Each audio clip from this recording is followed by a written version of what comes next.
Plein impact tu n'arrives pas à vendre si tu te comportes comme ça sur les réseaux sociaux. Vous êtes peut-être dans le cas où vous vendez des produits, des services et que finalement les ventes ne décollent pas. Est-ce que si vos ventes ne décollent pas, vous vous êtes déjà posé la question du pourquoi? Alors non, à mon avis, l'algorithme n'est pas contre vous. Vos produits sont sûrement très beaux, mais vous produisez peut-être que du contenu égoïste. Tournez vers vous-même, vers vos produits, vers vos offres et en fait, sans le vouloir, vous ne parlez pas du tout à votre cible. Et si vous ne parlez pas à votre cible, votre cible ne peut pas vous entendre. Donc, ça va être beaucoup plus compliqué de vendre. Donc, comment faire pour inverser la tendance? Parce que oui, c'est pas impossible de tout changer. Il faut absolument que vous compreniez qui est votre cible, votre client idéal, votre persona type, votre avatar. Appelez-le comme vous voulez, mais il faut comprendre qui est le potentiel prospect qui va pouvoir acheter chez vous. Ensuite, comprendre quels sont ses besoins, ses problématiques, ses envies, ses aspirations. Enfin bref, vous avez compris, je voulais en venir. Et ensuite, quand vous avez défini votre client idéal, vous avez compris ce qu'il attendait, ses problématiques, là vous pouvez créer du contenu qui va répondre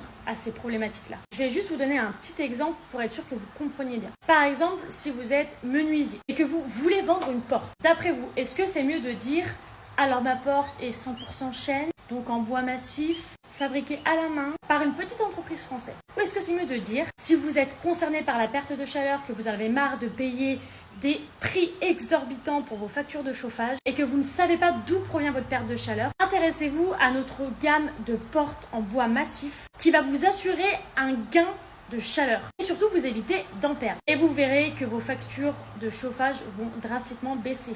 Pour vous, quel est le mieux? Le premier, il est bien, mais il n'est pas à mettre en premier. Alors que le deuxième, lui, il répond bien à une problématique. Posez-moi toutes vos questions en commentaire et j'y répondrai avec grand plaisir. Pensez aussi à vous abonner. Moi, je suis Manuela, Community Manager et tous les jours, je vous parle de réseaux sociaux.